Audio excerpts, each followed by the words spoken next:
हमारा जो वीडियो है आज का वो समाज की विशेषताओं पर आधारित है। समाज के बारे में मैं वीडियो डाल चुका हूँ। आज जो वीडियो डाल रहा हूँ उसका टॉपिक है समाज की विशेषताएं तथा समाज और एक समाज में अंतर। समाज की विशेषताओं को लेते हैं तो मैकाइवर और पीज ने कुछ विशेषताएं बताई हैं। सबसे पहली विशेषता जो बताई है वो है रीतियाँ। आपने रीतियों का नाम सुना होगा, रीति रिवाजों का नाम सुना होगा। हमारे हिंदू धर्म में जब भी कोई शुभ कार्य होता है तो रीति रिवाज की पालना की जाती है, परंपराओं की पालना की जाती है। तो आप रीति रिवाज से वो समझते हैं, लेकिन वास्तव में रीति रिवाज क्या होते हैं, कैसे बनते हैं? तो ये बात मैं आपको बताता हूं कि जब व्यक्ति के विचार उसकी आदत बन जाते हैं और ये आदत समूह की आदत बन जाते हैं और समूह की आदत को एक प्रकार से मान्यता मिल जाती है तो वो रीतियां कहलाती हैं। तो समाज की पहली विशेषता जो है वो रीतियां हैं कि हर समाज में रीतियों का, रिवाजों का पाया जाना जरूरी है, या यूं कह सकते हैं कि हर समाज में रीति रिवाज पाए जाते हैं। दूसरी विशेषता है कार्य प्रणालियां। जितने भी समाज हैं हर समाज में कार्य करने के ढंग अलग अलग हैं। जैसे हिंदू समाज में लेते हैं तो विवाह में 7 फेरे होते हैं। मुस्लिम विवाह में लें तो काजी बीच में रहता है और दोनों तरफ से 3 बार कबूल है, कबूल है, कबूल है बोला जाता है। ईसाई धर्म में लें तो चर्च में जीसस क्राइस्ट को साक्षी मान के विवाह संपन्न होता है। तो ये जो कार्य प्रणालियां हैं, ये कार्य प्रणालियां ही समाज की विशेषताएं हैं। तीसरा हमारा बिंदु है सत्ता। समाज में व्यक्ति पर नियंत्रण रखने के लिए सत्ता का होना बहुत जरूरी है।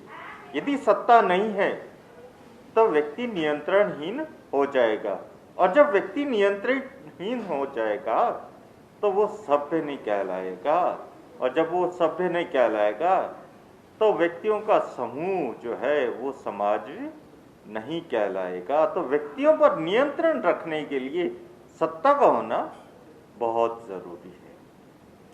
चौथा पॉइंट है पारस्परिक सहयोग। जब तक व्यक्ति एक दूसरे को सहयोग नहीं प्रदान करते हैं किसी कार्य में, तब तक हम समाज की कल्पना नहीं कर सकती। पांचवी विशेषता है समूह और विभाजन। जिस तरह से श्रम विभाजन होता है उसी तरह से समाज में छोटे छोटे समूह बने होते हैं और उनके अपने कार्य करने के ढंग अलग अलग होते हैं। कहने का अर्थ यह है कि उनके कार्य जो है वो अलग अलग प्रकार के होते हैं। छठी विशेषता है मानव व्यवहार पर नियंत्रण रखना। समाज की विशेषता है मानव व्यवहार पर नियंत्रण रखना।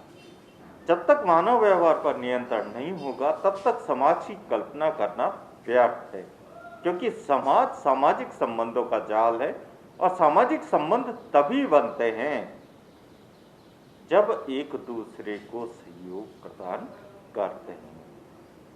7वां पॉइंट है स्वतंत्रता। व्यक्ति को कार्य करने की, विचार करने की, अभिव्यक्ति करने की, बोलने की स्वतंत्रता होनी चाहिए।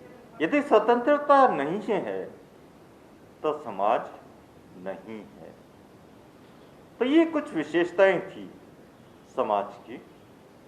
अब हम विचार करते हैं समाज और एक समाज में अंतर पर। समाज क्या है? सामाजिक संबंधों का जाल है। एक समाज क्या है? इसके बारे में मैं पहले भी बता चुका हूं और अब वापस बता रहा हूं कि एक समाज किसी जाति, किसी धर्म, किसी विशेषता को लेकर बनता है। वो लोगों का समूह होता है, उसे एक समाज कहते हैं। तो समाज और एक समाज में अंतर बिंदु अनुसार, पहला सामाजिक संबंध। समाज में सामाजिक संबंध पाए जाते हैं, या कहने का तात्पर्य समाज सामाजिक संबंधों का जाल है, जबकि एक समाज जो है वो लोगों का समूह है। दूसरा पॉइंट, मूर्तता। समाज अमूर्त होता है, उसका कोई आकार प्रकार नहीं होता, जबकि एक समाज मूर्त होता है। तीसरा बिंदु, जटिलता। समाज में जटिलता पाई जाती है क्योंकि सहयोग भी होता है और विरोध भी होता है, लेकिन एक समाज में सिर्फ सहयोग होता है, असहयोग नहीं होता। तो जटिलता सबसे ज्यादा जिसमें पाई जाती है वो होता है समाज। एक समाज सरल समाज होता है। चौथा बिंदु है भौगोलिक क्षेत्र। भौगोलिक क्षेत्र के आधार पर समाज और एक समाज में अंतर कैसे करेंगे? समाज का कोई भौगोलिक क्षेत्र नहीं होता, या यूं अपन नहीं कह सकते कि लोगों का समूह जो है वो समाज कहलाता है। लोगों का समूह जो है वो एक समाज कहलाता है, न कि समाज कहलाता है। तो भौगोलिक क्षेत्र के आधार पर भी एक समाज को पहचाना जा सकता है, लेकिन समाज को पहचानने के लिए भौगोलिक क्षेत्र की आवश्यकता नहीं पड़ती। पांचवा पॉइंट है उत्तरदायित्व। समाज में सामाजिक संबंध बहुत ज्यादा होते हैं और एक नहीं अनेक प्रकार के होते हैं, इसलिए सामाजिक संबंधों की जटिलता जो है वो समाज में बहुत ज्यादा पाई जाती है, जबकि एक समाज में जटिलता कम होती है।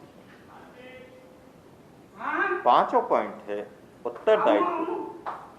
उत्तरदायित्व जो है समाज में सबसे ज्यादा होता है और एक समाज में उत्तरदायित्व लोगों के प्रति एक दूसरे के समीप आने के कारण समाज से ज्यादा होता है। छठा पॉइंट है समरूपता। समरूपता से तात्पर्य यह है कि एक जैसे व्यक्ति जो है वो समाज में नहीं पाए जाते। समाज में विभिन्न प्रकार के व्यक्ति पाए जाते हैं, लेकिन एक समाज में एक जैसे लोग पाए जाते हैं। तो आज हमने चर्चा की समाज की विशेषताओं और समाज और एक समाज में अंतर को लेकर। यदि आपको वीडियो पसंद आए तो सब्सक्राइब कीजिए मेरे चैनल को और लाइक कीजिए तथा ज़्यादा से ज़्यादा इसे शेयर कीजिए, ताकि समाजशास्त्र के ज्ञान उन तक भी पहुंच सके जो समाजशास्त्र के ज्ञान से अनभिज्ञ है। वीडियो देखने के लिए बहुत बहुत धन्यवाद।